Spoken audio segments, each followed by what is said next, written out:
Dios les bendiga a todos, hermanos. ¿Cómo están? Bendecidos. Bueno, vamos a empezar nuestro tema de ahora, que es el tema de lo que es creación y mito o realidad. En alguna ocasión escuché a esta historia de dos astronautas que fueron al espacio, ¿cierto? Uno era creyente en Dios, creyente en su palabra, pues, y el otro no lo era, ¿cierto? La plática se dio cuando estaban allá en el espacio y el que no era creyente le dijo: ¿ya viste a Dios aquí? ¿Ya lo encontraste?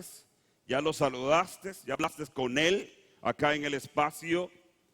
El que era creyente le dijo: no me vas a creer, pero en toda esta majestad de lo que yo puedo apreciar ahorita, veo a Dios y veo la obra de sus manos.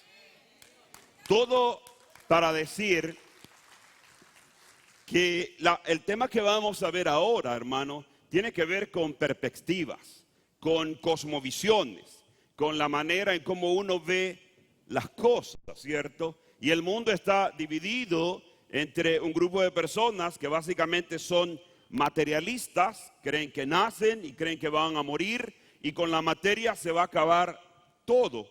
Pero por otro lado hay una perspectiva cristiana que entiende que Dios nos dio la vida con un propósito y que nuestra vida no termina al partir de esta tierra, sino continúa con nuestro Dios allá en el cielo.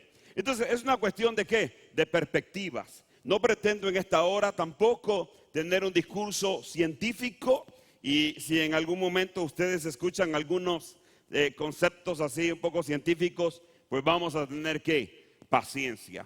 En esta hora queremos contrastar las creencias del evolucionismo y el creacionismo, ¿cierto?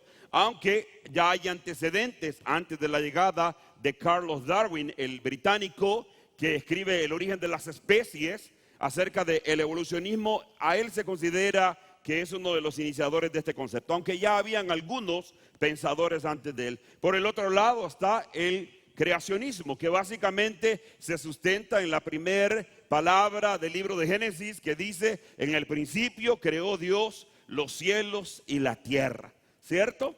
Y la palabra creó significa que el término hebreo bara, que significa hacer de la nada, ¿cierto? Nadie puede hacer nada de la nada, ¿cierto? Para hacer cualquier cosa uno va a necesitar un material. El único que no necesitó ningún material fue nuestro Dios. Este es el famoso libro escrito por Charles Darwin cuando fue a las Islas Galápagos en el Ecuador y empezó a ver algunas especies de las cuales vamos a ver ahorita y a depurar el concepto de lo que ahora se conoce como evolucionismo. Básicamente el evolucionismo dice o afirma que el universo se originó a partir de la nada y que en un largo proceso de millones de años surgió todo lo que hoy día ¿qué? Existe. Amén. En un proceso de millones de años. En alguna ocasión vi un video donde entrevistaban a un chico y dice: el creacionismo no te gusta porque necesitas poner fe en Dios. Y dice el chico: sí, hay que creer en Dios para poder creer en el evolucionismo, en el creacionismo. Pero si crees en el evolucionismo. Y dice: sí, creo en el evolucionismo. Entonces, ¿tú crees que el universo tiene millones de años? Y dice: sí, creo que tiene millones de años. ¿Y tú estuviste allá en esos millones de años? Y dice el muchacho: pues no estuve, pero yo creo eso. O sea, tienes fe en el evolucionismo entonces, y no que es malo tener fe. Usted, yo, la gente afuera en algo tiene fe en cierta manera. Ellos creen que a través de un proceso, y es lo que vamos a hablar en las siguientes presentaciones. Mientras que el creacionismo dice, es la afirmación de que el universo se originó por la expresa voluntad y poder ¿de quién? De Dios. El creacionismo científico está íntimamente comprometido con el relato bíblico de la creación según el libro ¿qué? De Génesis. Para nosotros, el universo, las galaxias, tienen su origen ¿qué? En lo que el libro de Génesis capítulo 1 y 2 nos dejan saber. Que Dios creó absolutamente ¿qué? Todo. déjeme decirle que si hay una verdad que usted tiene que repetir a sus hijos primordialmente es: en el principio Dios creó los cielos y la tierra. ¿Por qué? Porque permanentemente nuestros hijos en las escuelas, en la televisión y en tantos programas ven que la tierra tiene millones de años. Hay una frase muy famosa en este tema que es ex nihilo, que significa que Dios creó de la nada, que Él no necesitó nada para crear ¿qué? Todo. Veamos un poco entonces el creacionismo y vamos a ver algunas cuantas ¿qué? Bases. Aunque hay una discusión dentro del cristianismo y principalmente en el creacionismo científico acerca de cuántos años tiene la tierra. Y hay una enseñanza que dice que la tierra es joven, que tiene entre 6,000 y 7,000 años. Pero hay otra enseñanza que dice que la tierra realmente tiene ¿qué? Millones de años. Y todo tiene que ver, no voy a detenerme en esto porque quiero ir a la base del creacionismo, en cómo se interpreta el término hebreo en Génesis capítulo 1, Yom, que se traduce ¿qué? Algunos lo hemos oído en el Yom Kippur, en el día de la expiación. La palabra Yom significa ¿qué? Día. Si el término día en Génesis se refiere a un periodo de 24 horas o se refiere a grandes periodos de ¿qué? De tiempo. Los que dicen que la tierra es joven, dicen que la tierra fue creada por Dios en un orden y que no podía esperar que pasaran millones de años para crear la otra parte. Así es que ese es un debate que lo dejamos ahí. Quiero ir rápidamente a algunas cuantas bases de lo que es el creacionismo. En otras palabras, ¿por qué la mayoría de cristianos alrededor del mundo son creacionistas? En contra de aproximadamente, atención a este dato, el 93% de los científicos alrededor del mundo creen en la evolución. No me imagino, y no tengo este dato, de cuántos maestros en las escuelas públicas también creen en la evolución. ¿Y cuántos reporteros de televisión creen en la evolución? Es un verdadero desafío para nosotros, para nuestros hijos, ir a las escuelas y escuchar todo este tipo de ¿qué? De cosas. Déjeme advertirle algo en este momento. Muchos pastores tradicionalmente hemos hecho muchas bromas, muchos chistes a veces sobre la creación y sobre el evolucionismo. Eso no es muy recomendable. ¿Por qué? Porque nuestros hijos y nuestros jóvenes van a las escuelas y se encuentran a un maestro que no está haciendo bromas, sino que está dando argumentación científica para contradecir lo que ese niño y esa joven creen. Así es que no es para hacer broma de la educación. No es tiempo de hacer broma de la ciencia. Es tiempo de declarar que nuestro Dios es un Dios pensante, que cuando creó el cielo y la tierra, como lo vamos a ver en los siguientes minutos, lo hizo con una sabiduría que todavía nadie puede ¿qué? Copiar, nadie puede ¿qué? Formular. Y ese es nuestro primer argumento, lo que se conoce como el diseño inteligente. ¿Cierto? El diseño inteligente dice, Romanos capítulo 1:20 dice, porque las cosas invisibles de Él, de Dios, su eterno poder, su deidad, se hacen claramente, ¿qué? Visibles. Note, lo invisible, Dios es invisible, pero podemos verlo y Él se hace visible a través de lo que Él ha creado. El diseño inteligente nos dice eso. Detrás de cada parte en el universo y en tantas cosas, en los animales, en los seres humanos, está un creador. Dice el diseño inteligente, algunos rasgos en los seres vivos, sean animales o plantas, son demasiados complicados o sencillamente complejos. La palabra complejo significa que no es fácil de explicar, no es fácil de entender. Todavía muchos científicos están explicando muchísimas cosas y tratando de explicarlas. De modo que esto no pudo surgir por medio de procesos ¿qué? Naturales. de alguna manera. Y déjeme darle un ejemplo. Por ejemplo, un avión Boeing 747 es un ejemplo de algo que es complejo. Yo creo que la mayoría de nosotros nos hemos subido a uno y de repente si se dañara una parte del ala y le dicen, ¿podría usted ir a repararlo? Y dice, no, pues ya estuvo que nos morimos aquí. ¿Podría alguien aquí manejarlo? Pues ya estuvo que nos morimos aquí.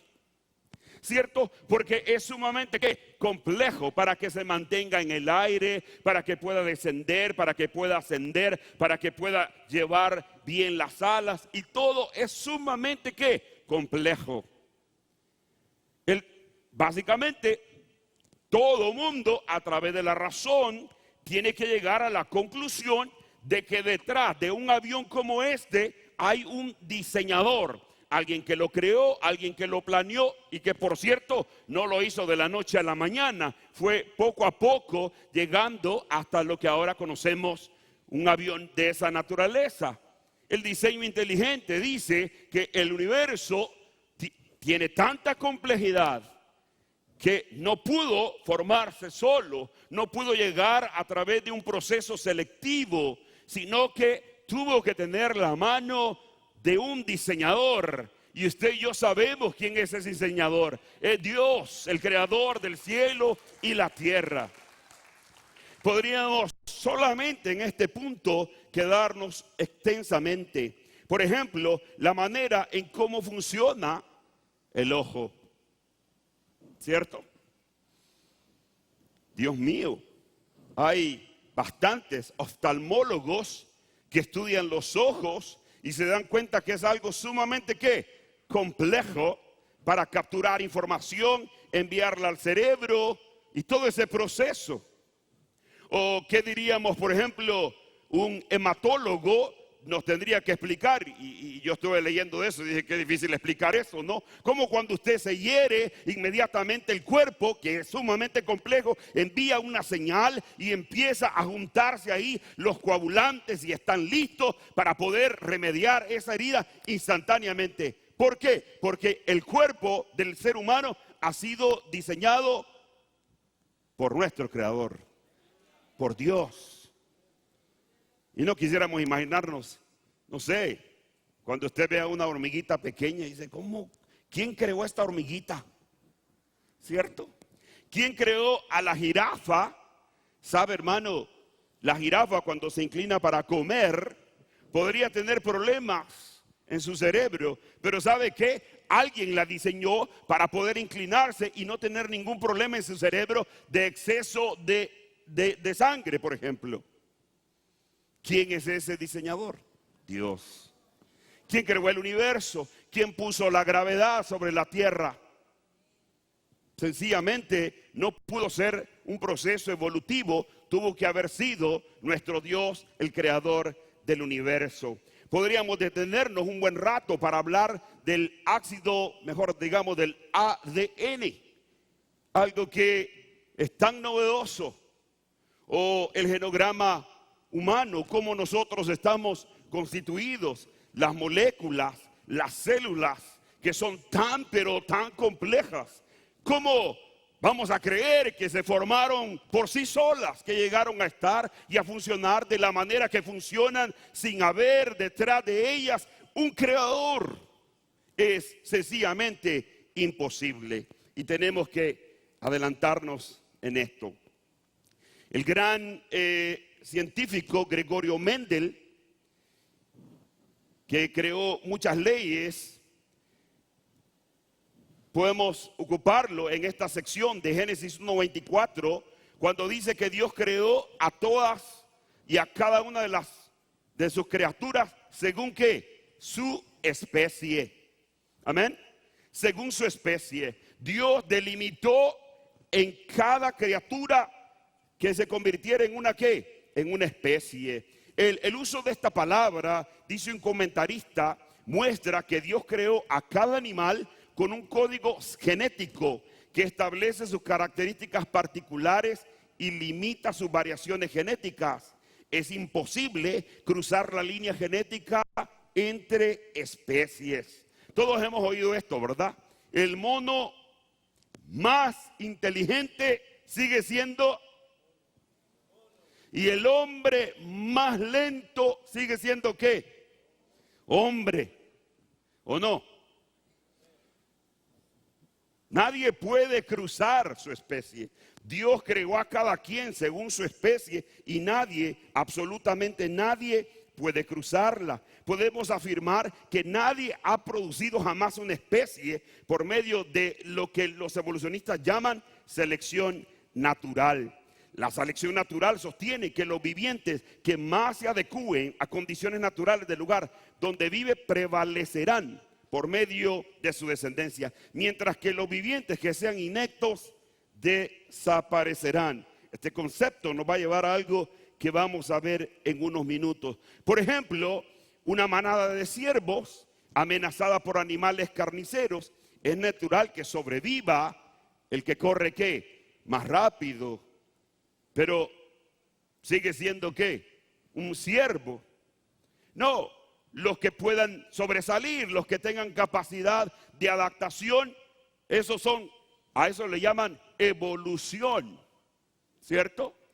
Pero no se le puede llamar evolución, porque es verdad que un ciervo puede sobrevivir por su capacidad de adaptarse, pero va a seguir siendo un ciervo. Nunca va a cambiar. Una pregunta muy interesante: cuando el señor Darwin visitó las Islas Galápagos en el Ecuador, él vio una serie de especies conocidas como los pinzones, y él pudo ver que de acuerdo a ciertas áreas y en cierto tiempo, ellos fueron cambiando ¿qué? De forma, ¿cierto? A eso se le llama microevolución. Micro, una pequeña evolución. Pero ningún animal hasta el día de hoy ha logrado alcanzar lo que se conoce una macroevolución, o un cambio tan drástico y tan largo de una especie a otra, como para decir, este dejó de ser de esta especie y se convirtió en otra. ¿Cierto? Porque básicamente podríamos decir que esos son pinzones nada más que adaptados, pero siguen siendo ¿qué? Pinzones. ¿Por qué? Porque Dios creó a cada uno según su especie y no hay manera de cruzar de una especie ¿qué? A otra. No puede un animal, no puede un renacuajo, no puede otro convertirse en un determinado momento en un ser humano, como la evolución en algún momento que podría sugerir o podría enseñarnos. En tercer lugar, amados hermanos, sabemos nosotros que la evolución sugiere, vamos a ocupar esta imagen, que el mono en algún momento se convirtió ¿qué? En un hombre. Entonces, entre un mono y un hombre deben de haber ¿qué? Esos intermediarios que son conocidos como eslabones, lo que unen una cosa con la otra. Un eslabón entonces tiene que ser alguien que fue mitad mono y mitad hombre antes de llegar a ser hombre completamente. La pregunta y la afirmación clara: hay millones de simios, de monos en el mundo, y hay millones de hombres en el mundo, pero ¿dónde están esos seres intermediarios? Siguen perdidos, no los hemos encontrado y no los vamos a encontrar, porque una especie no puede convertirse, una especie animal no puede convertirse en un ser humano de una manera tan sencilla y tan clara. Así es que seguirá perdido el eslabón. Podríamos citar un sinnúmero de casos, hermano, engañosos. Por ejemplo, el hombre de Piltdown, ¿verdad? Fue exhibido por más de 40 años y usted puede hacer una investigación sobre este personaje como alguien que pudo haber sido uno de estos ¿qué? Eslabones. Y estuvo en el Museo Británico por mucho tiempo y tuvieron que sacarlo de ahí con vergüenza porque descubrieron que sencillamente era una persona común y corriente. Nunca un eslabón perdido ni nada cerca a eso. También, amados hermanos, déjenme contarle, las ideas de este británico en cierta manera trajeron ¿qué? un poco de racismo, sino mucho de racismo, que es un poco serio el tema en los Estados Unidos del racismo. Sabe, amados hermanos, que quiero mencionarles esto. Yo los animo a que ustedes puedan investigar en el internet esto, ¿verdad? La historia de Ota Benga. Por esa inquietud que los evolucionistas tenían por encontrar un eslabón perdido, hermano, llegaron a una región del Congo y encontraron a un pigmeo de color africano. Y ellos decían que habían encontrado uno de esos ¿qué? Eslabones, que era ¿qué? Un mono y que era ¿qué? Un ser humano. Y lo tuvieron en el Museo del Bronx, lo metieron junto con los simios ahí para exhibirlo, para decir la evolución ha triunfado, hemos acabado con el cristianismo, ya encontramos un eslabón perdido. ¿Sabe qué ocurrió, hermano? La iglesia se levantó porque consideraron que eso sencillamente era crueldad con un ser humano.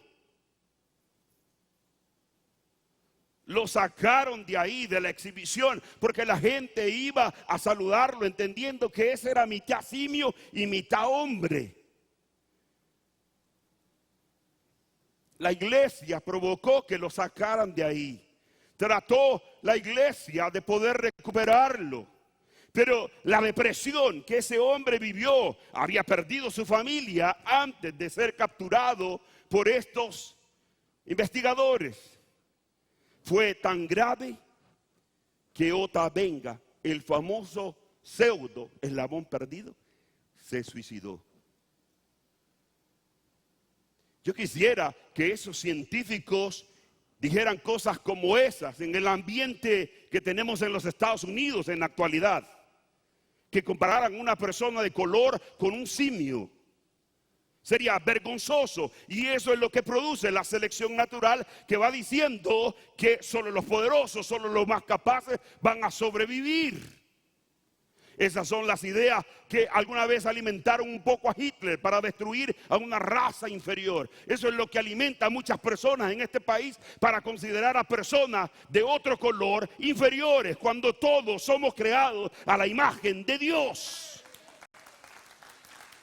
Y por cada uno de nosotros murió Jesucristo. Gálatas dice, ya no hay hombre, no hay mujer, no hay esclavo, no hay libre, no hay judío ni gentil. Todos somos a imagen de Dios. Qué peligroso el evolucionismo y qué tan dañino. En cuarto lugar, existen las famosas leyes de la termodinámica. Están comprobadas, por lo menos dentro de cómo funciona la Tierra. La ley de la entropía.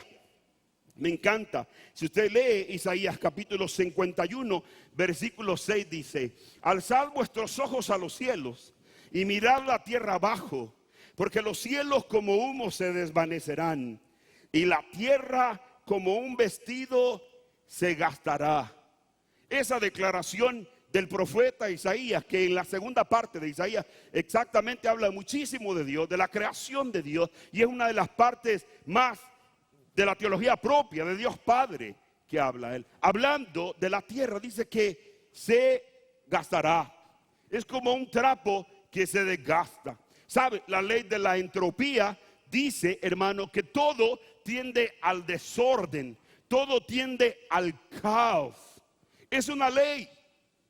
Si usted deja aparcado un carro allá afuera, nuevo, y usted regresa en 5 años, por la ley de la entropía, la ley del desgaste, la ley del desorden, la ley del caos, no lo va a encontrar mejor.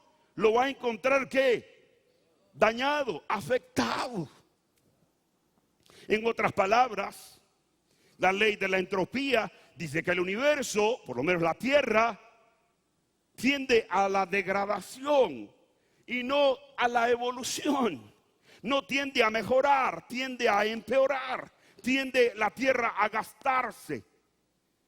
Bueno, hay algunos hermanos que son bien lindos y dicen, hermano, uno entre más años cumple se pone mejor, como el buen vino. Ya hablamos del vino aquí, hermano, no. No, ahora para el cumpleaños, en vez de que te den una gift card del Target, te dan una gift card del del CVS, ¿no? Para que vayas a comprar ahí tus remedios. Tendemos al desgaste, ¿cierto? Es más probable, amados hermanos, quiero jugar con esto, que de repente un hombre se convierta en mono, que un mono se convierta en hombre. Es por la ley de la entropía, la segunda ley de la física, de la termodinámica. Es así de sencillo. No hay posibilidad de mayor orden en el mundo, pero por el contrario, de más que desorden. Eso es lo que esta ley sencillamente que nos dice. ¿Por qué, amados hermanos? Concluir con esto y tener una oración.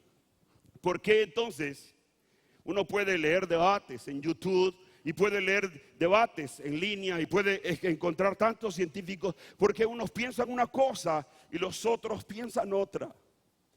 El gran Agustín decía una frase para la posteridad: cree y entenderás.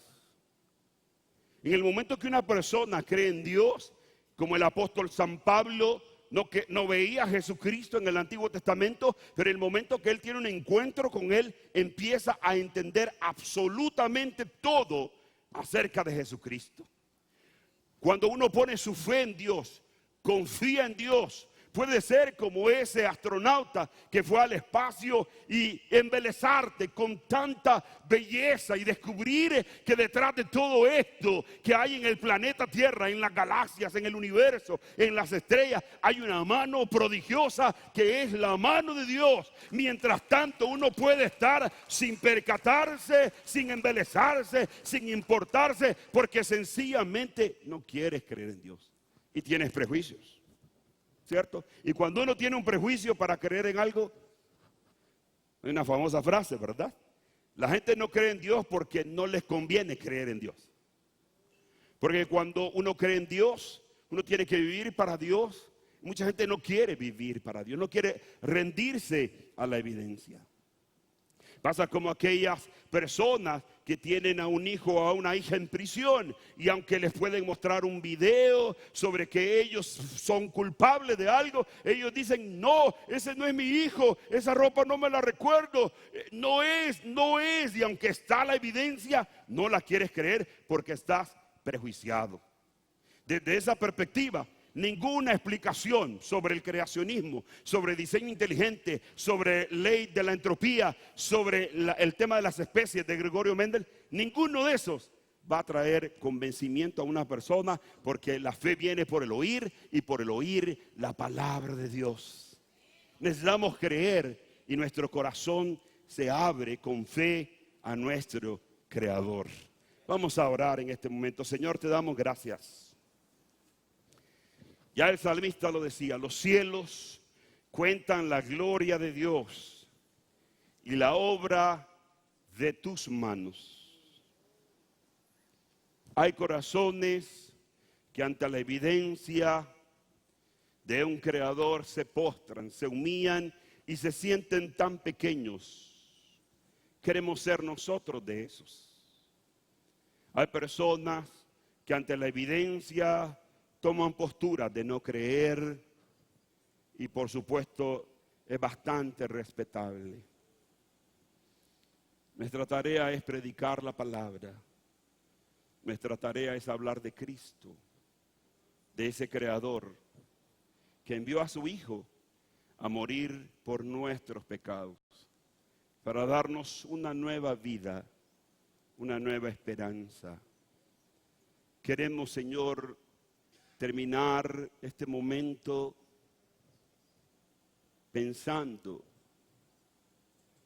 en aquellas imágenes que cada uno de nosotros ha visto, aquellos ríos, aquellos lagos, aquellos atardeceres, aquellos amaneceres cuando se va al trabajo, ese pequeño bebé que un día cargaste en tu mano y le diste gracias a Dios por haberlo creado. Queremos detenernos, Señor, y contemplar la naturaleza, la oportunidad que nos has dado de existir, de vivir y sobre todo de conocerte. Queremos, Señor, detenernos y agradecer tantas maravillas en el mundo que son sencillamente el reflejo de una mente maravillosa, de un diseñador tan creativo. Esos hermosos colores en las plantas de Lake Elsinore, Señor. Esa imagen tan hermosa del lago de sal en Utah. Esa maravillosa imagen del cañón del Colorado, Señor. Esas imágenes tan hermosas que los seres humanos podemos disfrutar, que sencillamente son el reflejo de un Dios hermoso, de un Dios maravilloso, que como le ha puesto color al universo, quiere ponerle color a tu vida, estimado amigo, estimado hermano, que estás en este lugar o que nos sintonizas en esta transmisión, que quiere llegar a tu corazón tal vez solo y triste y llenarlo de alegría, llenarlo de paz, llenarlo de esperanza. Descubrir que Él existe, que Él está vivo, también nos lleva a entender que Él nos creó para algo. Nos creó para Él, para que vivamos para Él, que mientras estamos aquí nos preparemos para un día estar con Él en la eternidad, porque este tiempo en esta tierra se acabará, pero iremos para estar con nuestro Señor, con nuestro Creador. La vida es una oportunidad bastante corta, por cierto, pero una oportunidad para rendirnos al Creador, a su belleza. Todos estamos adorando al Señor en este momento, hermanos. Todos podemos bendecir a nuestro Creador. Te doy gracias, Señor, por tu majestad. Gracias por tu poder, Señor. Gracias por tu amor. Gracias por que hay una sola verdad en este universo y parte desde que tú creaste todo, Señor. Esa es nuestra fe, esa es nuestra convicción. Creaste el universo, nos creaste a nosotros y no nos dejaste con dificultades para conocerte, como dice el agnóstico, o nos dejaste con las leyes para que vivamos como podamos, como dice el deísta. No, caminas con nosotros. Eres parte de nuestro diario vivir, conoces nuestra aflicción, nuestro dolor, nuestra preocupación. Eres un Dios tan cercano. Un día esta tierra, en ese pequeño poblado de Belén, pudo ver tu rostro. Y también Jerusalén pudo ver tu rostro en una cruz para redimirnos de nuestros pecados. Gracias te damos, Señor, por tu amor. Gracias te damos por tu misericordia. Señor, cada petición que puede estar en este lugar la llevamos delante del trono de la gracia, para que tú extiendas tu mano poderosa sobre el que está enfermo, sobre el que está, Señor, sin trabajo, sobre el que se siente solo o deprimido. En el nombre de Jesús declaramos bendición sobre su vida.